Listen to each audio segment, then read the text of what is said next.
Assalamu alaikum wa rahmatullah. Bonjour, bonjour tout le monde. Bonjour chers étudiants.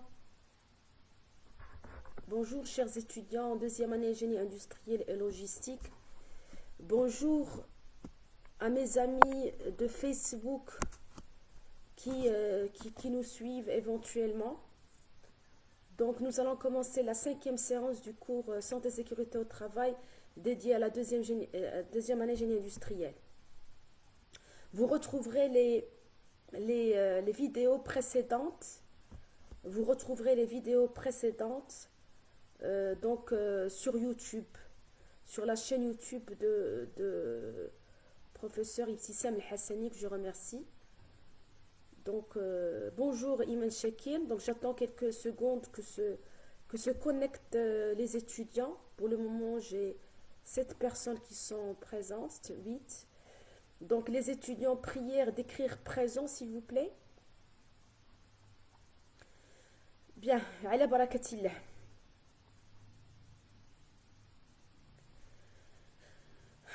Normalement, je devrais vous parler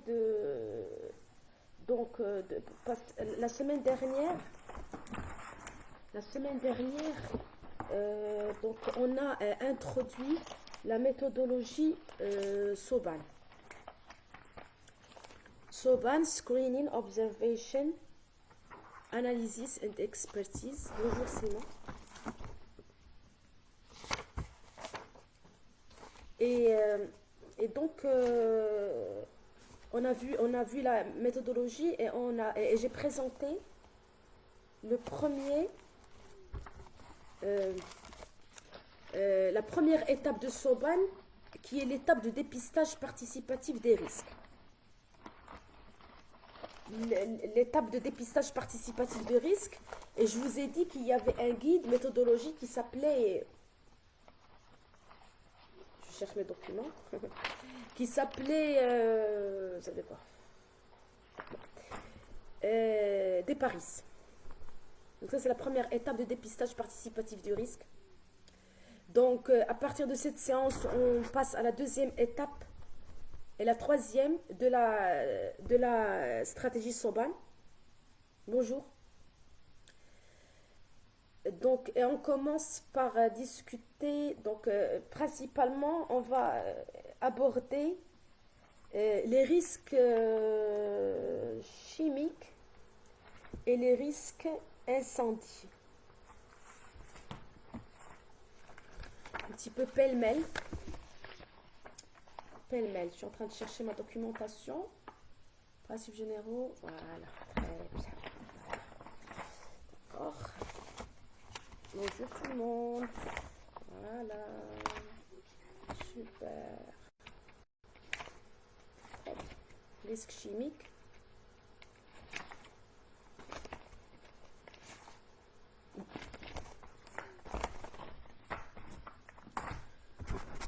Bonjour. Donc,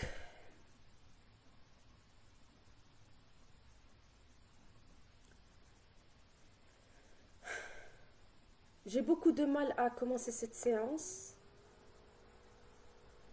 parce que je voudrais parler d'un événement historique qui s'est passé hier et il va chambouler toute l'histoire moderne, et donc je ne peux pas ne pas en parler. Vous êtes au courant qu'hier, le baril de pétrole du Texas, je pense que ça s'appelle WTI, a clôturé la séance avec un prix de moins 37 dollars. Moins. C'est-à-dire que on vous donne le baril et on vous paye, on vous ajoute 37 dollars par baril pour pouvoir le stocker, pour s'en débarrasser. C'est la première fois de l'histoire qu'un événement comme ça arrive. Donc, je dois commenter ça parce qu'il y a beaucoup de discussions là-dessus.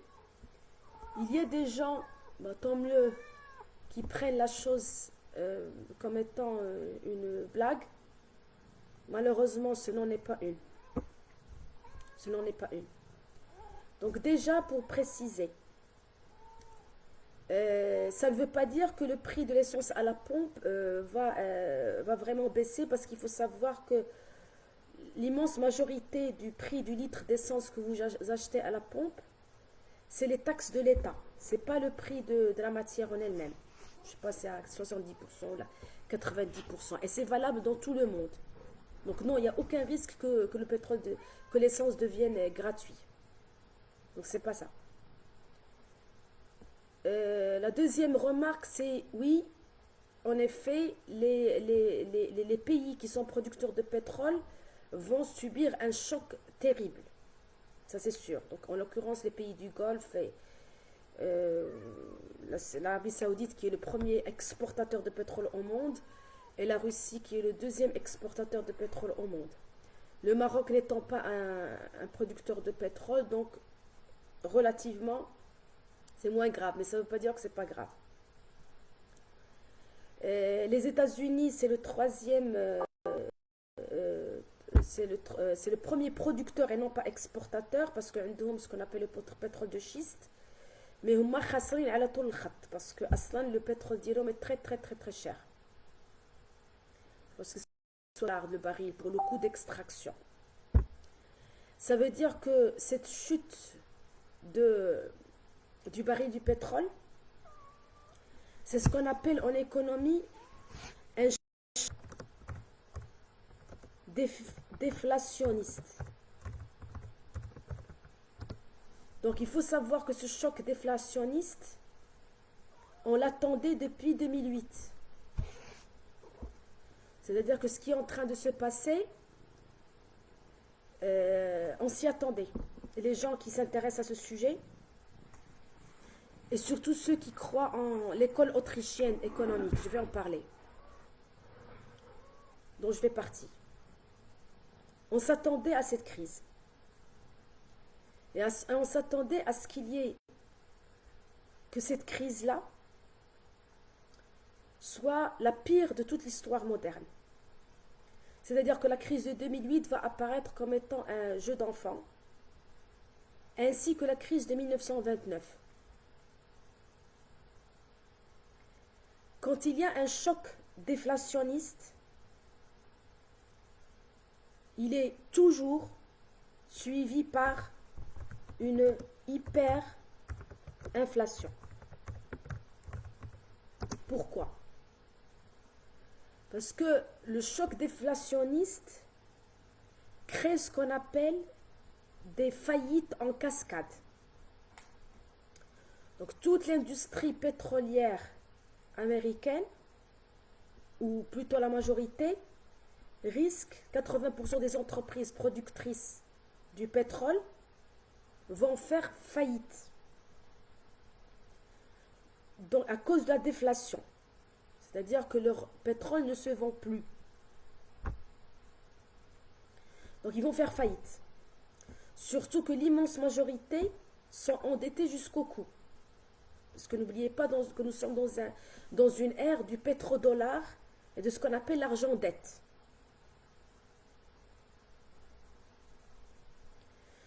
Donc il y aura des faillites en cascade des entreprises productrices de pétrole. À un certain moment, il y aura tellement de faillites que soudain, la donnée va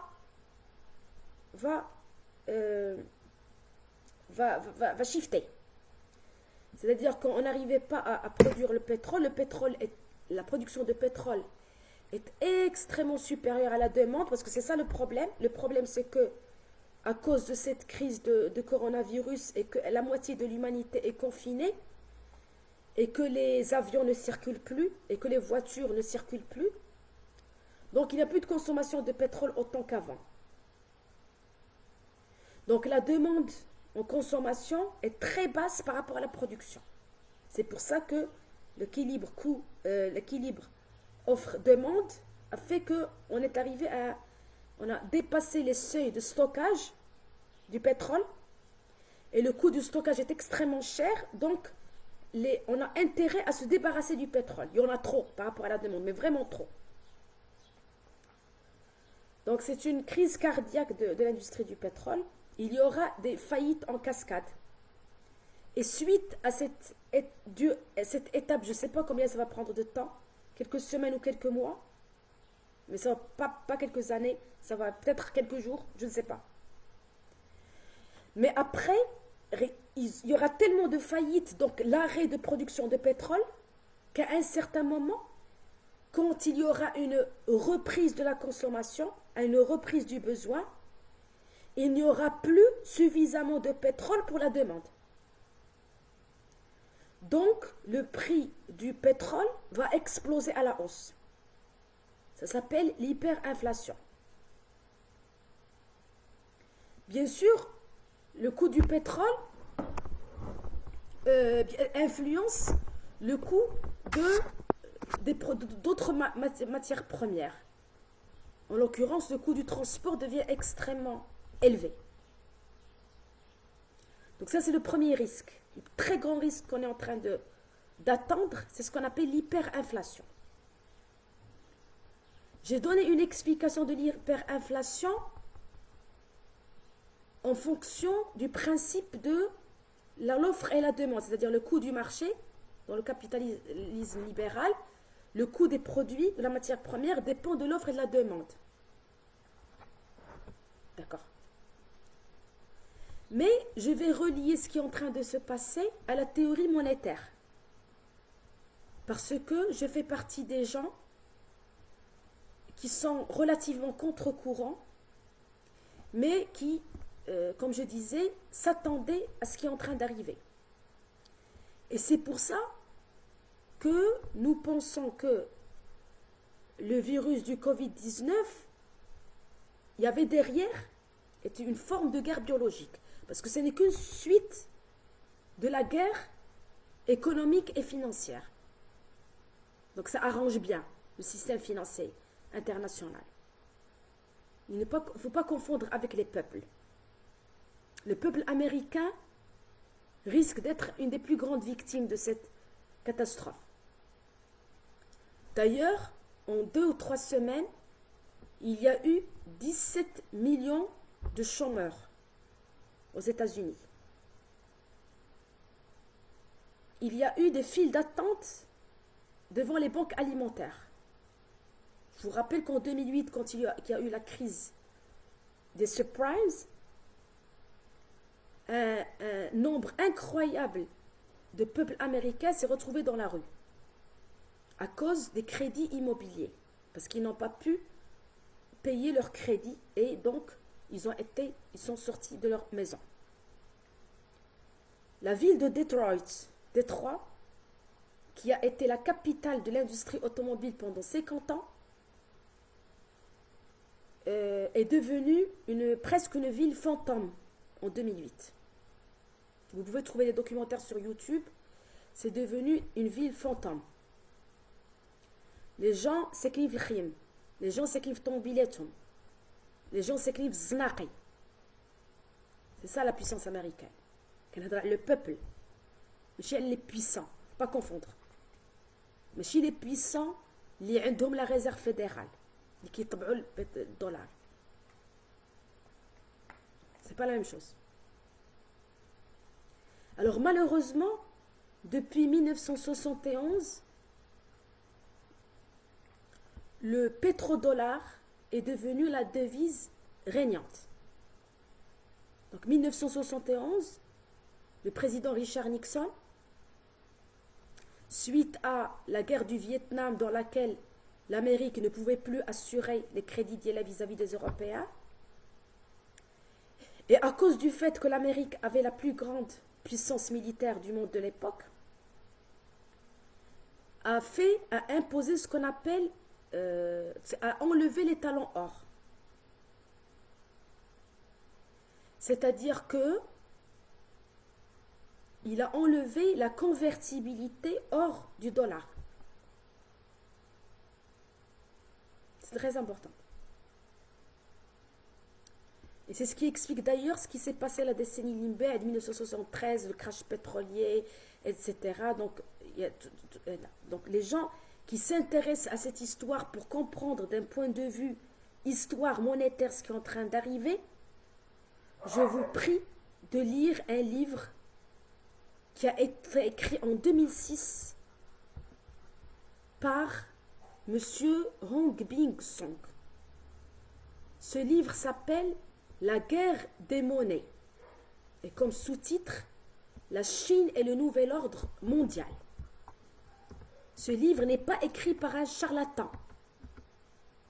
Il est écrit par un financier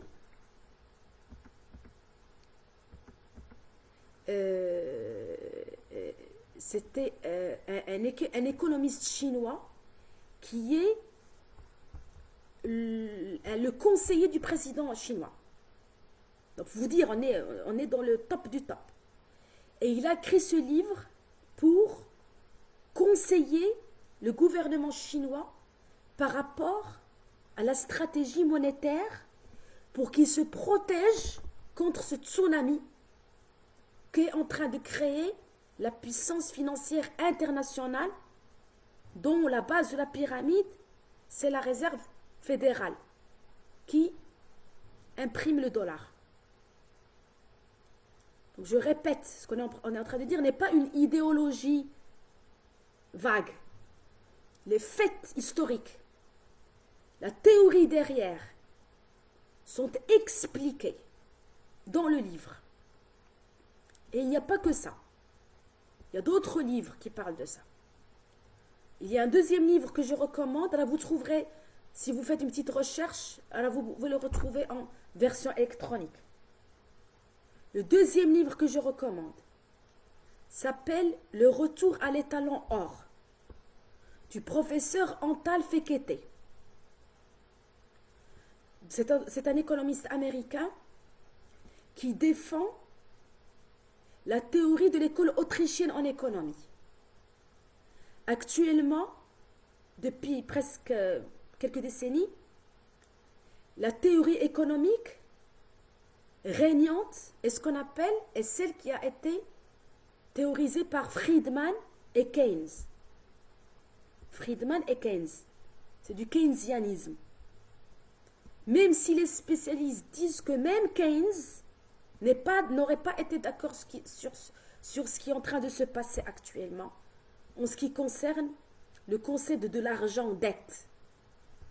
Donc pour vous dire la dangerosité de ce concept, le dollar en un siècle a perdu 99% de sa valeur par rapport à l'or. Donc nous vivons dans une inflation depuis un siècle, parce que ça a commencé en 1912 ou 13, c'est les premiers accords de Bretton Woods. Le deuxième accord, je pense que c'était les années 40. Oui, vous trouverez tous les détails historiques dans le livre du financier chinois, La guerre des monnaies, Hong Bing-song. Je vais lire, je vais d'ailleurs écrire le nom pour que vous puissiez le retrouver. Hong Bing-song. Hong Bing-song. Et le livre s'appelle, ça c'est Smith l'auteur, La guerre des monnaies. La guerre des monnaies. Deux points et comme sous-titre, La Chine et le nouvel ordre mondial. Bonjour tout le monde. Donc lisez-le, comme c'est un livre qui est très facile à lire, parce que c'est un texte assez simple, un livre d'histoire très simple. Même un jeune de 20 ans peut le lire et comprendre. C'est pas très abstrait. Il raconte l'histoire du système financier international avec les faits, les dates, les détails. Je répète, c'est pas un charlatan, c'est un conseiller du président chinois. C'est un financier international. Et sur la base, c'était un best-seller Il a été écrit en 2006 et sur la base des conseils de ce financier, la Chine, le gouvernement chinois se prépare à ce shift monétaire. Donc depuis 2006-2008, la Chine, l'alliance de la Chine avec la Russie savent qu'on va arriver à ce choc déflationniste et à cette destruction du dollar. Et ils se préparent. Ils sont bien préparés. C'est pour ça que je fais partie des gens qui pensent que la nouvelle puissance financière et économique mondiale, c'est forcément l'alliance de la Chine et de la Russie. C'est-à-dire il y aura un effondrement du dollar comme étant le maître absolu des devises internationales et un shift vers une autre monnaie, probablement le yuan. Ça s'appelle aussi le renminbi. Et cette transition, comme j'ai dit, toute cette décennie, la Chine et la Russie s'y préparent. Ils s'y préparent. Donc d'autres références, sources, pour que vous compreniez de quoi on parle, je vous invite à suivre très sérieusement, à visionner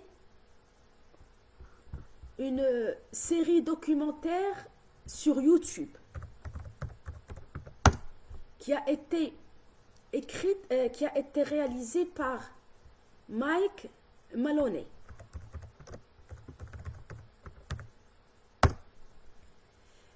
Donc, voici le lien. Je ne sais pas comment on fait pour le lien. CTRL-C. Le lien vers le site web de Mike Maloney.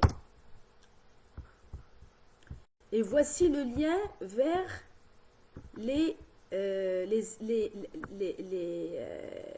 copier l'adresse du lien, vers le documentaire qui s'appelle The Hidden Secrets of Money. Ces financiers dont je parle font partie de ce qu'on appelle l'école autrichienne. Bien sûr, ils ont été idéologiquement combattus par les maîtres du monde, qui sont les keynésianistes. Mais d'abord, on s'en a. Donc l'autre livre aussi s'appelle Le retour à l'étalon or du professeur Antal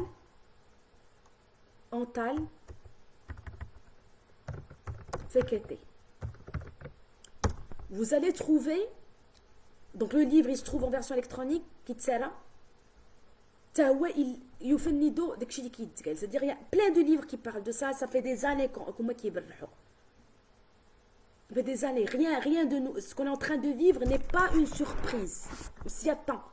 Maintenant on ne connaissait pas la forme, on s'attendait à une troisième guerre mondiale, classique. Parce que la seule manière pour que le système financier international c'est ce qu'on appelle la méga bulle, c'est de créer des guerres.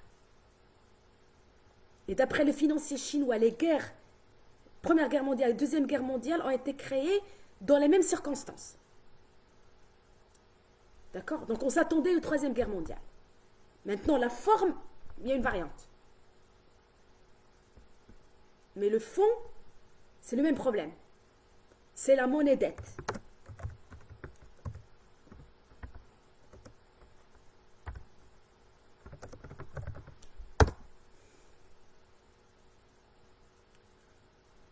Bon, madame, il y a deux, parce que ça c'est un long débat. Il y a deux écoles. Il y a le freudianisme et le keynésianisme, ou qui est l'école autrichienne, qui défend l'étalon or, et qui considère que l'argent dette est une aberration. Pourquoi, madame, idéologiquement, vous choisissez l'une ou l'autre? Parce que ça rejoint une vision musulmane. D'accord? Et donc là, je l'ai appris par un financier musulman, un cheikh qui s'appelle Cheikh Imran Hussein.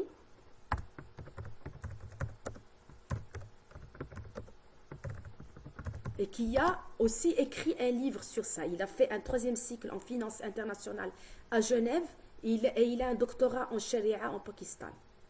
Donc il a les deux compétences. Il a la compétence de sharia et il a la compétence de la finance internationale. Il connaît le fin fond de la finance internationale. Et il a écrit des livres dessus. Le site web d'Yellow, là vous trouverez les livres en 50 langues. Mais ce que je vous recommande pour avoir une idée islamique, vous trouverez énormément de vidéos sur YouTube, cher. Et là, je vais chercher ce qui m'intéresse. C'est que vous lisiez le livre qui s'appelle Dinar or et Dirham argent. Donc, voici le site web du monsieur, du musulman qui rejoint cette école économique. D'ailleurs, c'est grâce à lui que j'ai découvert tous ces auteurs. Ça nous change des wahhabites qui racontent n'importe quoi. Alors, donc, le livre s'appelle le dirham or, le dinar or et le dirham argent. Lui, il explique d'un point de vue musulman, islamique, à partir de Sira Nabawiya, pourquoi il pense que l'école autrichienne a raison et que le freudianisme et le keynésianisme est une catastrophe humaine. Et on est en train de vivre ce qu'ils sont en train de dire. C'est pas une boule de cristal, c'est de l'extrapolation historique.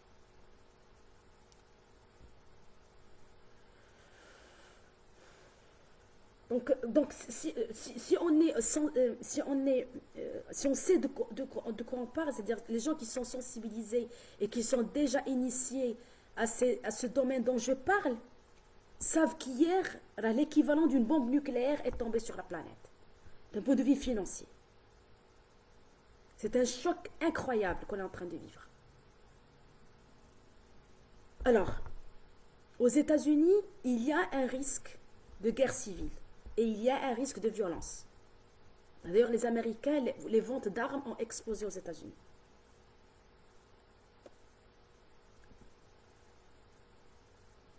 Comme les États-Unis, depuis la Deuxième Guerre mondiale, étaient le plus grand marché de consommation, donc ça va se répercuter sur toute la planète.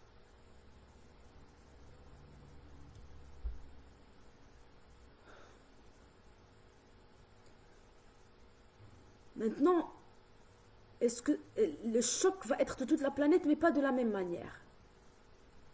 Il me semble, wallahu a'lam.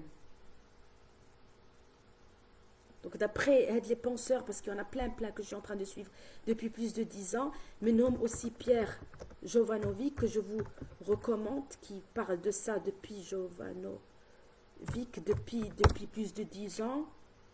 Et il y a aussi Olivier de la Marche.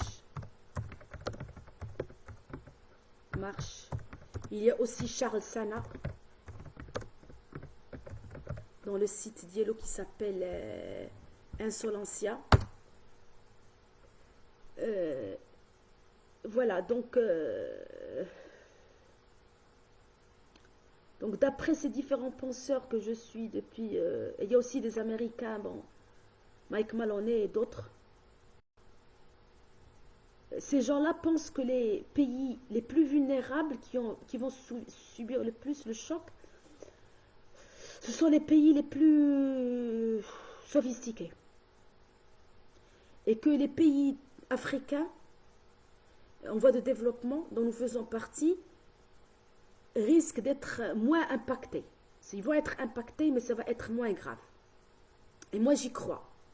C'est pour ça que depuis 10 ans, que je me bats en tant que professeur en génie industriel pour que nos ingénieurs ne partent pas en Europe, parce qu'on s'attendait à ce qu'il y ait cet effondrement. Nous avons plus de résilience. Pour plusieurs raisons.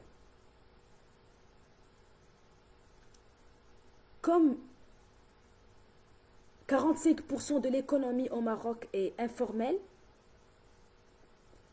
elle sort du circuit bancaire, relativement. Donc il y a relativement une certaine indépendance économique chez le peuple. D'un autre côté, il y aura des effets terribles sur l'industrie manufacturière, malheureusement.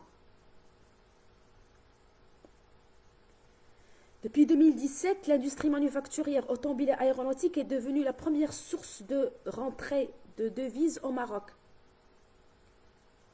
Donc, toute cette industrie-là va être terriblement impactée. Socialement, c'est très grave parce qu'il y a des milliers et des milliers et des milliers d'ouvriers et de familles qui dépendent de ces industries-là.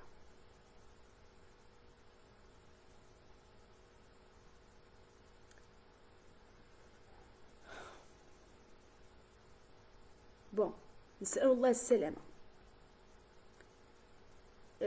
donc ça, c'est en ce qui concerne l'impact négatif. En ce qui concerne l'endettement du pays, nous sommes endettés à peu près à, je pense, entre 80 et 85% de notre produit intérieur brut, ce qui est terrible. Mais pour avoir un benchmark, la France est endettée à plus de 100%. Le Japon est endetté à plus de 250% de son PIB. L'Amérique est extrêmement endettée, tout est dette. Je pense que le citoyen américain est endetté à hauteur de 300 000 $ par tête.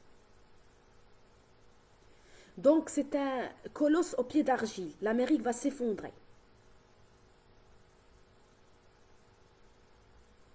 Le dollar va s'effondrer. Le dirham marocain est une devise secondaire. Il dépend, comme vous le savez, à 40% de dollars et 60% d'euros. Ou l'inverse, je ne me souviens plus. Donc, quand il y a un choc au niveau du dollar, bien sûr, ça va être impacté au niveau du dirham. Les détails, je ne les connais pas. Je n'ai pas de boule de cristal. Mais a priori, le dirham est une petite devise dépendante des grosses devises. Ça, c'est les mauvaises nouvelles. Les autres mauvaises nouvelles, c'est que le Maghreb, cette semaine, vient d'être endetté à plusieurs, à utiliser la ligne de secours, la ligne de crédit, donc encore plus d'endettement. Ça, c'est une très mauvaise nouvelle aussi. Parce qu'on continue à enfoncer le trou.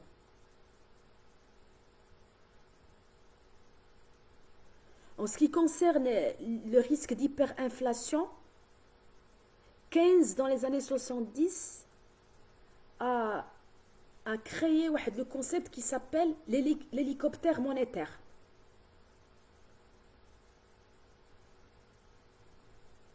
Je répète, l'hélicoptère monétaire. Alors la théorie de Keynes, qu'on est en train d'appliquer maintenant, les pays sont en train d'appliquer maintenant, c'est qu'une fois qu'il y a une crise, pour sauver le capitalisme, l'État doit intervenir en force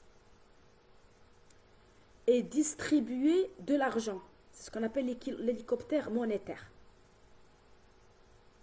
C'est ce qui, par exemple, l'Amérique, ils vont leur donner 1 000 $ par habitant, je crois. Idem pour la France. Le Maroc, on est en train de distribuer 2 000 dirhams. Je ne sais pas, est-ce que c'est le fonds du Covid ou là, c'est de la création monétaire ex nihilo. Dans les autres pays, c'est sûr que c'est de la création monétaire ex nihilo. C'est-à-dire une création monétaire à partir de rien. Depuis quelques mois, la Banque centrale européenne et la Réserve fédérale créent une quantité de monnaie. La quantité de monnaie qu'elles créent par jour est équivalent à ce qu'elles créaient par an. Donc, il y a un risque d'iltadkhum. C'est-à-dire qu'on injecte tellement de dollars, on crée tellement de dollars. Qu'est-ce que ça veut dire quand tu crées beaucoup de dollars? de devises. Qu'est-ce que ça veut dire? C'est où le risque? C'est un appauvrissement du peuple parce que la masse monétaire devient très très grande par rapport à la richesse réelle. Et pour comprendre ce concept d'hyperinflation et la dangerosité d'IELHA, il faut s'intéresser à ce qu'on appelle la République de Weimar.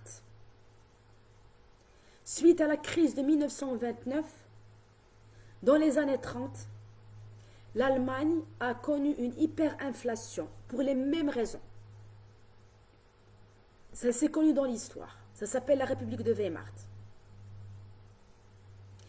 3 millions d'Allemands sont morts de faim à cause de ça.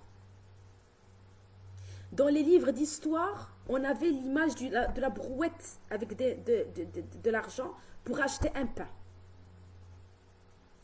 Et c'est à cause de ce choc hyperinflationniste que le peuple allemand a voté pour Hitler. Cette théorie, vous pouvez la voir dans une vidéo de Pierre Jovanovic. Il a écrit un livre qui s'appelle « Hitler et la planche à billets ».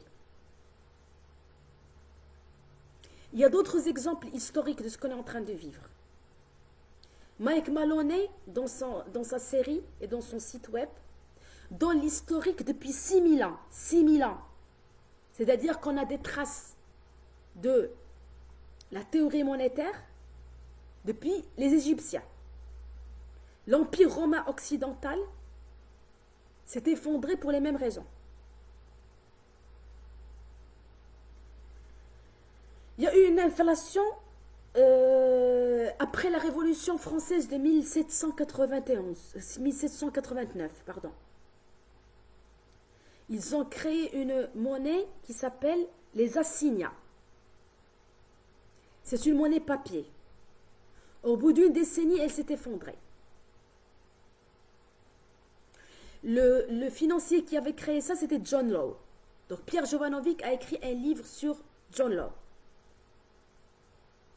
Et suite à l'effondrement de l'assignat, c'est Napoléon qui طلع الحكم. ديما suite à une hyperinflation qui طلع الحكم un dictateur. L'histoire de Napoléon, l'histoire de Hitler. Mais dans l'histoire, c'était relativement limité dans un pays. Maintenant, on est en train de vivre la même chose, mais au niveau international. C'est pour ça qu'on dit que c'est une crise qui va être beaucoup plus grave. Plus récemment, comme a dit Mu'tasim Billah, Venezuela vient de connaître une inflation de l'ordre de 25 000%.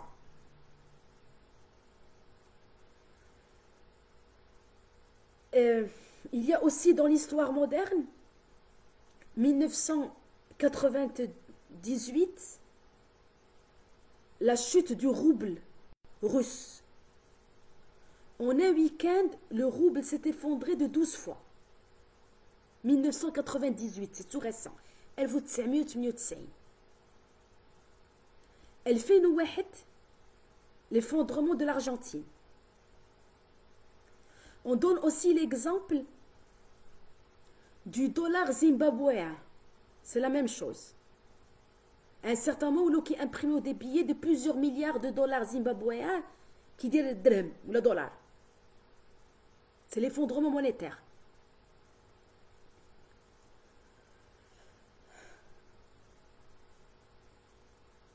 Donc, ce qu'on est en train de vivre est extrêmement grave dans l'histoire.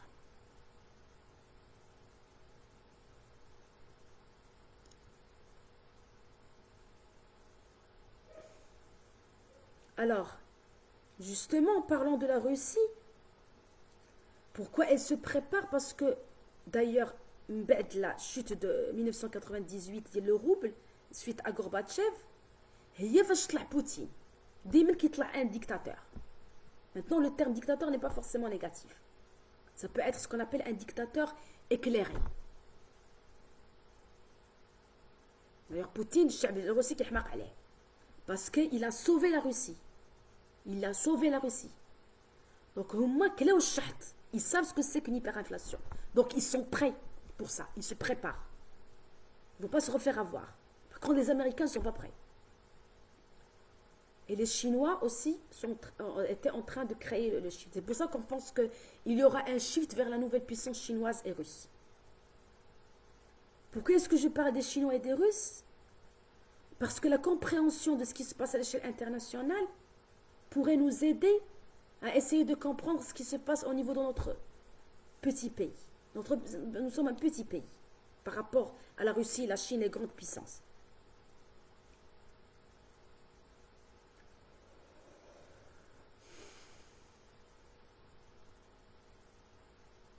Les choses qui font que on peut être relativement optimiste, tout est relatif. Et ça, je n'ai pas arrêté de le dire. Depuis plusieurs années, le Maroc a équilibré, et ça, c'est une vision stratégique extrêmement importante. Le Maroc travaille depuis plus de 10 ans, et je vais dire تحت قيادة جلالة الملك parce que اللي عولنا على الآخرين سبقينا. Je m'excuse. Il y a beaucoup de traîtres autour qui sont à la solde du système financier international. Fallait que je le dise. Mais heureusement que nous avons une monarchie qui كتحاول تدافع وتمانتوني la stabilité et la pérennité du pays. Donc, في هذا الإطار, في إطار la guerre diplomatique, c'est ce qu'a fait le Maroc. Le Maroc, je crois, que est un pays exemplaire dans la guerre diplomatique, parce qu'il sait que ce n'est pas une puissance militaire. Ce n'est pas une puissance militaire. Donc, c'est une force diplomatique. Et on a assisté depuis 10 ans à ce shift très doux du Maroc pour sortir de l'influence purement occidentale et pour un équilibre avec les autres puissances. Donc oui, disons-le, grâce à Sa Majesté, parce que rendons à César ce qui est à César. Rendons à César ce qui est à César. Il est en train de sauver le pays bifadlillah subhanahu wa ta'ala. Je ne dis pas que sa politique est parfaite. La perfection n'est point de ce monde. Mais croyez-moi que l'indicateur de la réussite, c'est la capacité de garder la stabilité du pays. تصور بحال شي بحار بحال Sa Majesté est un marin وعنده واحد البراك une barque صغيره ديال un petit pêcheur. لا بارك هو المغرب وحنا هما الماغان اللي خدامين اللي عايشين معاه في ديك لا بارك ولا ديك الباطو وفي وسط واحد البحر هايج والبلدان الاخرين سون دي باطو قدهم قد السخط وعندهم المدافع حنا ما عندناش. La petite barque conduite par Sa Majesté في داك البحر الهايج. Le grand défi, la grande réussite, c'est que la barque ما تقلبش. هذا هو l'indicateur. Le fait de garder une certaine stabilité ديال المغرب, on est en train de vivre ça. Les gens qui يهتموا بهادشي, j'espère en faire partie, on est en train de vivre ça. C'est pour ça que je suis devenue, je n'étais pas avant, très monarchiste. دوك اللي كيقولوا عياشي يعاودوا مخهم. داكوغ, عطونا محسن. ما كاينش محسن.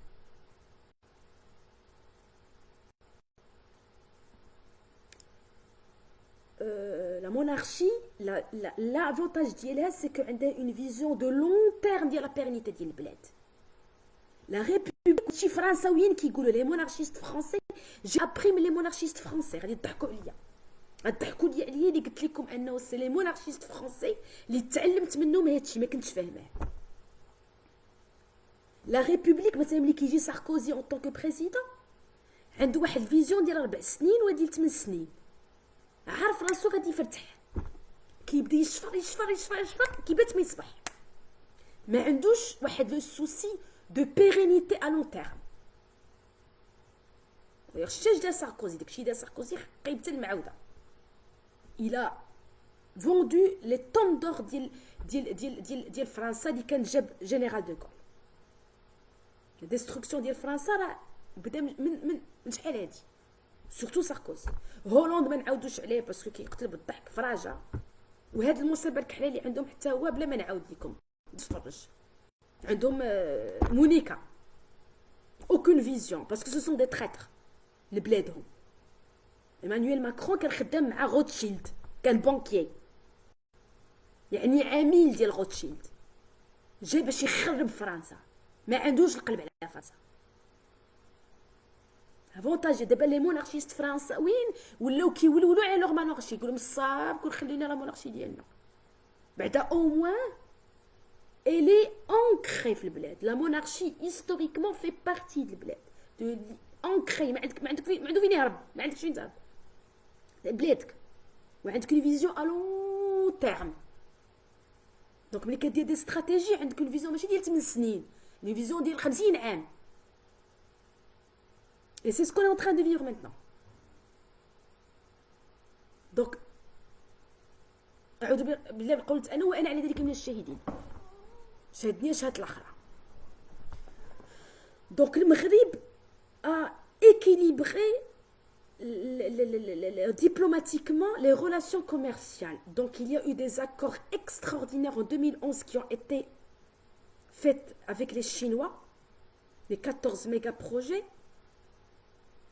Comme il y a eu des accords commerciaux extraordinaires qui ont été signés avec la Russie.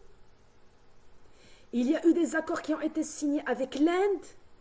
Alors ça, c'est les grosses puissances, hein. Attention. Et les autres pays asiatiques qui sont des satellites de ces puissances-là. Le Maroc a été le premier pays en Afrique à signer les accords des routes de la soie, c'est-à-dire à participer à ce grand défi de logistique internationale, très rapide. D'accord? Donc, cet équilibre commercial, tijeri, tout en gardant de bonnes relations avec les ex-puissances coloniales, France, Europe, Amérique, احنا on est diplomate ما غادي نتخاصموا مع حد. On garde صواب ولكن on atténue le risque financier. C'est-à-dire on équilibre تاجروا مع هادو ونتاجروا مع هادو ونتاجروا مع الاخرين. Et d'ailleurs un des événements اللي وقعت في هاد لا ديسيني النهار اللي كانت لوروب اسبانيا بغات تسد الباب على لي زاغروم على الحوامض المغربيه، قلنا لهم اللي عنده باب وحده الله يسد عليه. مشينا بعنا الحوامض ديالنا لروسيا، ça a sauvé الحوامض. بزاف ديال لي زيكزامبل. Voilà. Donc c'est cet équilibre diplomatique تجاري qui fait que je pense وكنأملوا عند الله سبحانه وتعالى لأن الأمور ماشي بهذه السهولة. كيبقى الرأي متواضع. Mais je pense أن المغرب غادي يبقى هذاك لا بيتي إيلو، واحد من لي زيلو ديال الأمان في العالم بارابور لهاد المصيبة الكحلة qui est en train d'arriver. Les autres paramètres qui font que je suis relativement optimiste والأرزاق بيد الله سبحانه وتعالى. وكم جو دي توجور حنا غير كنهضروا على الأسباب، كنحلوا الأسباب، والحقيقة أنه الحفظ الله من الخير حفظ الله سبحانه وتعالى على هذه البلاد المباركة. كنأملوا لا غادي نخرج من السوجي سيانتيفيك، لا جو با سيانتيفيك دو تو، on s'en fout. في القناعة ديالنا الداخلية ديالي بعدا شخصية، المغرب فيه أكبر عدد ديال حفاظ القرآن في العالم. on est classé premier. عندنا القرآن كيتقرا صباح وعشية في جميع أنحاء المغرب. Et je ne peux que faire le lien avec le concept d'Imarat al-Mu'minin. Heureusement qu'on a Amir al-Mu'minin, on n'est pas laïque, on n'est laïque, qui a encouragé التعليم الديني والمرشدين والعلماء القرآن. دونك حنا بالنسبه لنا كنامنوا بهذه البركه، يعني القرآن بحال داك الدرع الواقي فوق البلاد، هما كيديروا الدروع الكترومغناطيسيك وحنا كناملوا ان داك القرآن هو داك الدرع الواقي على هذه البلاد المباركه السعيده. هنا جو فيرم لا بارونتيز كي ني با سيانتيفيك، تا سي قناعه ديالي، يعني حفظ الله سبحانه وتعالى يقول لك هاد البلاد راه واقفه معاها البركه. والنبي صلى الله عليه وسلم اش قال لولا ما معناه شيوخكم ركع وصغاركم رضع وبهائمكم رتع لخسف بكم الارض. ربما على وجه دوك الشيوخ اللي كيصليو في الفجر وكيقراو القران، ديك المراه الكبيره سيدي ربي حافظنا. لا جو سوي irrationnel. Mais revenons à ma logique scientifique. قبيله وانا كنهضر سيانتيفيك واحد شويه جي رجعوا السيانتيفيك باسكو اغلبيه الناس ما كيعجبوش هاد الهضره ريليجيوز. نهضروا سيانتيفيك، نهضروا سيانتيفيك. Donc je continue. Quels sont les paramètres qui font que j'espère que le Maroc fera partie des pays qui resteront le plus stables في هاد tsunami international.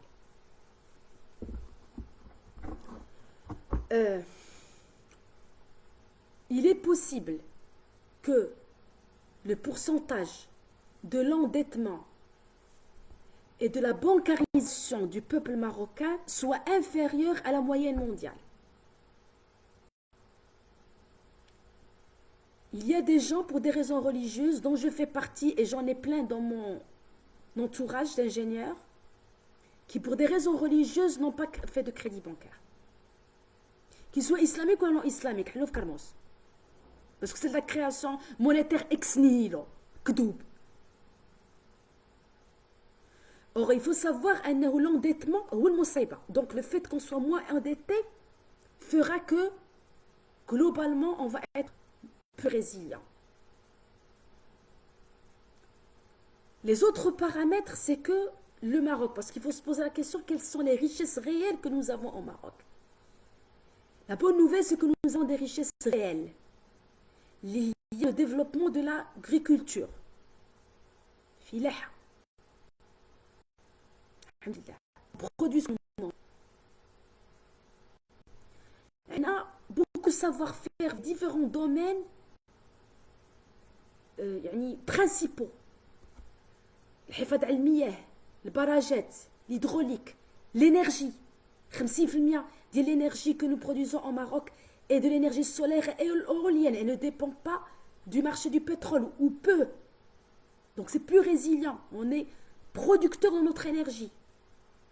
Nous sommes producteurs de ce que nous mangeons. Et nous avons vu les derniers mois que nous sommes producteurs même d'un point de vue industriel. Nous avons des compétences. Donc on a واحد الشباب de très bonne qualité اللي هما اللي كنهضر معاهم دابا. هذه كلها c'est la richesse réelle qui va sauver le Maroc. بفضل الله سبحانه وتعالى أولا وأخيرا.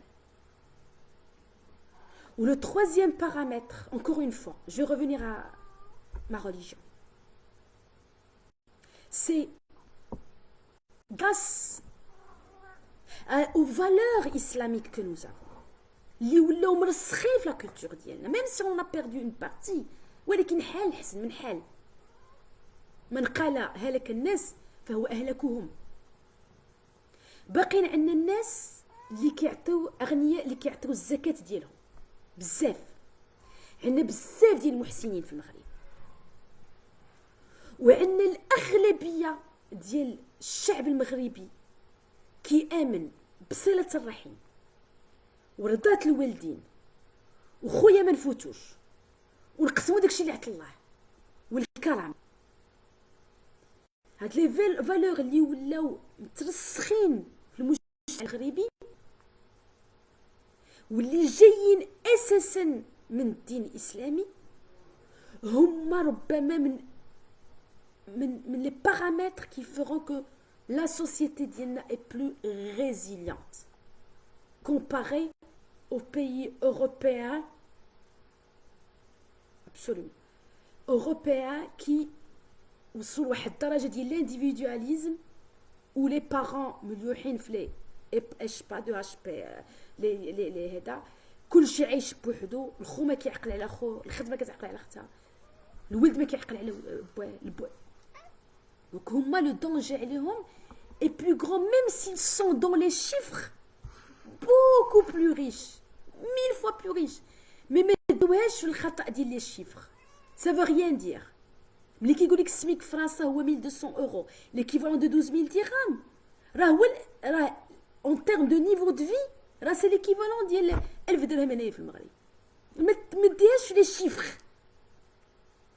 في الامريكان كيقول لك كيشد اون موين 3000 دولار 30000 درهم في الشهر. 30000 درهم ما كيبقاش حتى فين يسكن. دونك كوا سي سير لي شيفر. Merci Hessam. Alors j'ai des remarques ici par des amis et des ingénieurs et des ex-étudiants. Abdelwahed Chbihi qui est un chercheur, tabarakallah alayh, qui est un insamien brillant, que je remercie d'être là. C'est une réelle opportunité pour que chacun revoie sa façon de consommer. Ça permettrait de vivre mieux et penser à épargner et donc sont des témoins. Absolument, je sais que tu es très très sensible et au courant de ça. Issam Tabib qui est un enseignant تخرج في 2014 15. Merci Issam, notre ingénieur SST. كاتب femme et professeur de principe. Chapeau à vous Madame Safia. Merci Issam. اللي حشمنا كنحاولوا نديروا داكشي اللي قدينا عليه. Alors en effet la remarque ديال Abdelwahed Chbihi en effet me rappelle en effet la résilience d'Yelna, il y a changé nos habitudes de consommation, se désendetter, apprendre à consommer marocain et apprendre à consommer de manière frugale et saine. Il y a tout un... Et là, je vous invite à lire un livre écrit par un monsieur qui s'appelle Pierre San Giorgio, c'est pas grave, Piero San Giorgio. Piero San Giorgio, je pense. Giorgio. Et le livre s'appelle Survivre à l'effondrement économique.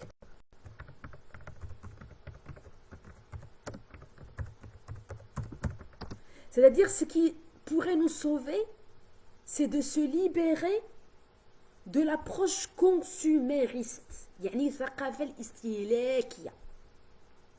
نرجعوا للثقافة ديالنا المغربية لأن عندنا بزاف ديال لي زابيتود et la tradition de création de richesse réelle, d'autonomie li في المغرب.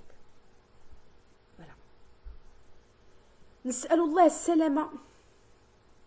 Donc ça fait 58 minutes que je parle de ça. نسأل الله السلامة. ندعو الله سبحانه وتعالى في هاد الدخول ديال رمضان هاد الأيام المباركة يا ربي تحفظ بلادنا وتحفظ الأمة الإسلامية جمعاء وتحفظ جميع الأحباب ديالنا والإخوة ديالنا اللي في المهجر في جميع أنحاء العالم.